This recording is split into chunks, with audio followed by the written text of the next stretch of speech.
well, and we're seeing limited movement in Hong Kong on the same story. So it's repeating itself in Asia. It's jarring those who thought that at least we were over this. At least there, that is not the case, and there are spikes in cases here as well. Dr. Anthony Fauci knows of what I speak. He had to endure COVID himself and a pretty bad case of it. The White House chief medical advisor joining us now. Doctor, good to have you. How are you feeling?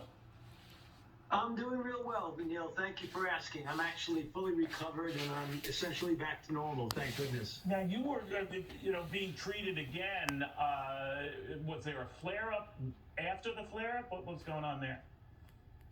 Well, what happened is I was initially infected, and given my age, at being a risk person at my age, I took Paxlovid, right, and it successfully diminished the symptoms pretty effectively.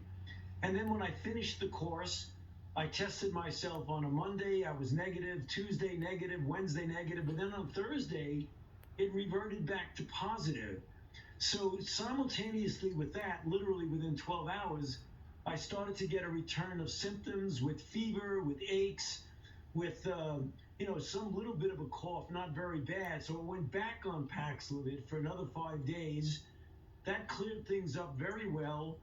And now I've been negative for multiple days since then. So I'm doing very well, thanks. Let me ask you about this, because when people heard, oh my gosh, this has happened, to Dr. Anthony Fauci, everyone knows someone who's gotten this again, and sometimes again after that, and they're beginning to wonder about the regimen for treating it. Whether you get 2 vaccination shots, whether you get a booster, another booster, they just don't know. What do you tell them? Well, that's a great question, and thank you for giving me the opportunity to clarify it, Neil. There's no doubt that the vaccines themselves, particularly vaccine plus a booster at the appropriate time when you become eligible for a booster, for more than one booster, if you're over 50 years old, you get eligibility for 2 boosters.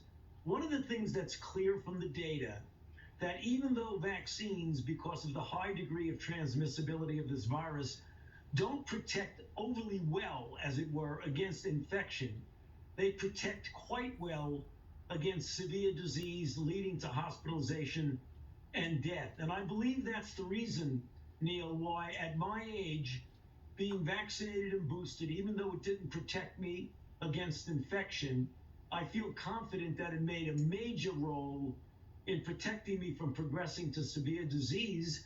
And that's very likely why I had a relatively mild course. So my message to people who seem confused because people who are vaccinated get infected, the answer is, if you weren't vaccinated, the likelihood you would have more severe course than you did have when you were vaccinated. But there are a lot of people looking at this, especially with this new strain. I can't even keep up with it, doctor, or even know if I'm pronouncing it right, this BA 2.75 or what have you.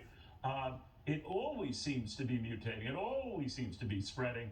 And yet the collected view of the world is we are over this. Time to move on. Time to live our lives. Time to fly again. We're no longer forcing those who are coming in from other countries that they've either been vaccinated or testing negative for the virus itself. So how do you feel about all this?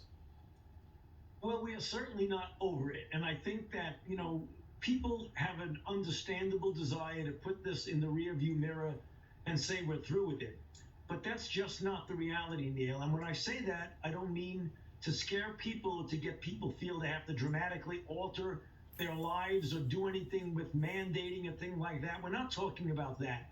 We're talking about making use of the available interventions that we have. Let me give you an example. 67% of the people in this country are vaccinated. We rank very low among developed and developing nations in the proportion that are vaccinated. Of those who are vaccinated, only about half of them have gotten their first boost. Again, we've got to do better than that. We're giving the virus the opportunity to continue to spread in our community.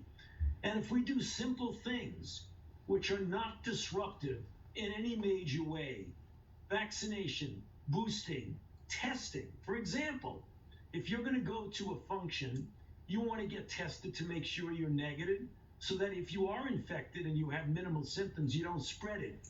If you have a vulnerable person in your household, someone who's on chemotherapy or immune compromised, you might want to test regularly to make sure you don't inadvertently bring the virus home to a susceptible person.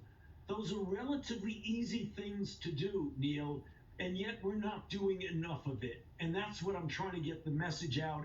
We don't want to disrupt your life. We don't want to force you to do anything, but do some common sense things that have been proven to be effective.